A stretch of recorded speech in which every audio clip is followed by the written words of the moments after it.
Saturday. Night. Saturday Night is the live action adaptation of that song, and that is not remotely true. Saturday Night is the new movie about the airing of the first episode of Saturday Night Live. Welcome back to Movie Health Community, the internet's #1 source of health warnings at the movies.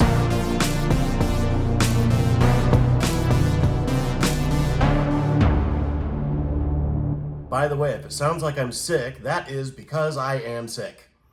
I'm also recovering from a hurricane. I'm recording this while I have access to my editing software, but not the ability to post. So once you see this posted, I've got internet back. I was right in the direct path of Hurricane Milton. And that is the biggest inconvenience from it in my apartment. So let's talk Saturday Night. This is a semi-real-time movie depicting the 90 minutes leading into the first airing of Saturday Night Live as a live show. But first, let's talk about if this movie is safe for photosensitive audiences. The answer is a shocking yes. I am so happy to let you know that this movie is almost completely safe for photosensitive audiences.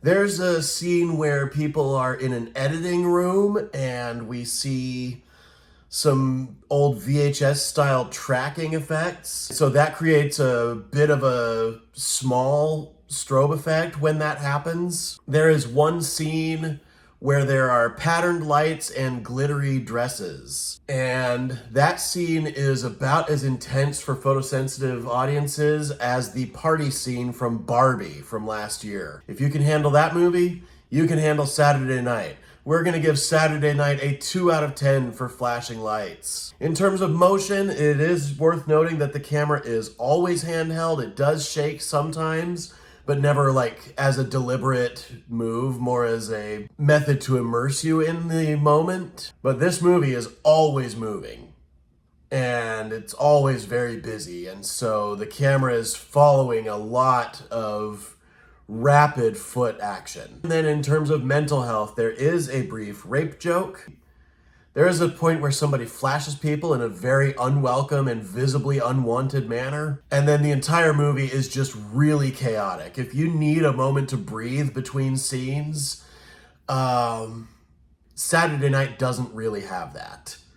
So if you're gonna be stressed by a movie that's just always moving and always kind of chaotic, it's not quite as bad as Uncut Gems in that always busy and kinetic aspect. Like, I would still watch Saturday Night again. I will never watch Uncut Gems again. But yeah, that does it for warnings. Now let's talk about if this movie's any good. I think it's very fortunate that this movie is coming out in the year in which the Oscars will have its first ever competition for best casting. And this movie is an absolute shoo-in because the strongest thing this movie does is its casting. Everyone who plays these original cast members from the first season of Saturday Night Live, this is the movie to use as an example on how to bring back people who have died. This movie brought back George Carlin in a respectful and loving way. This movie brought back John Belushi in a respectful and loving way. And this movie needs to be the example of, if we're going to bring back deceased celebrities, this is the best acceptable way to do it, is you got to have the actual actors play the actual original actors and just give such a loving tribute.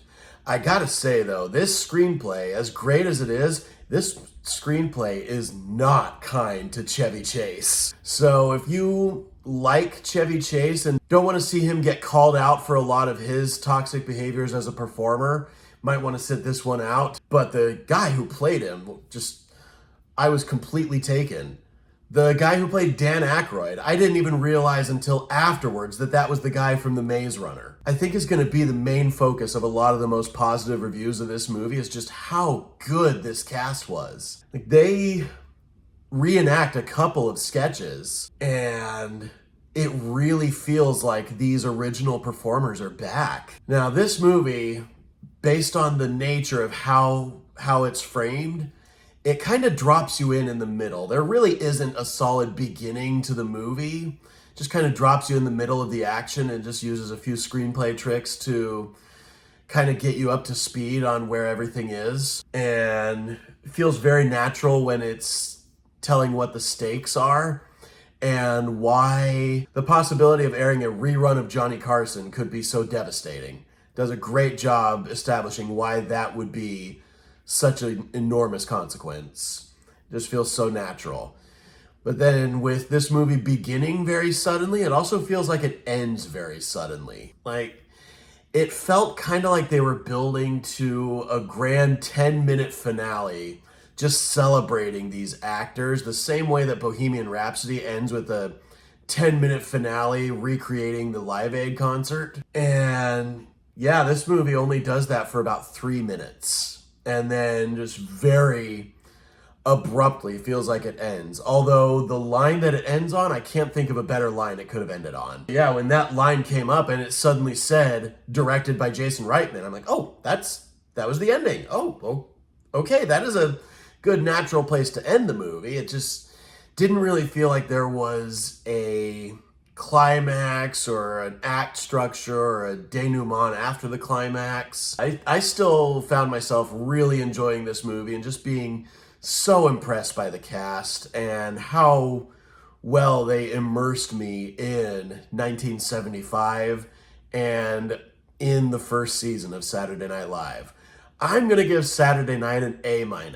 Thank you so much to our readers on Tumblr and Facebook, and as always, an extra special thanks to our patrons over on our Patreon page whose names are scrolling on the screen like credits right now.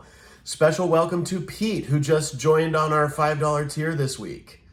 As a reminder, nothing produced by Movie Health Community is medical advice, nor has any of it ever been reviewed by any medical professionals. Be sure to leave a like on this video, hit that subscribe button, hit the bell icon if you want to be notified when we post new videos, and leave a comment if you have anything to add to this discourse, especially if you disagree with anything I've said. We love hearing from you.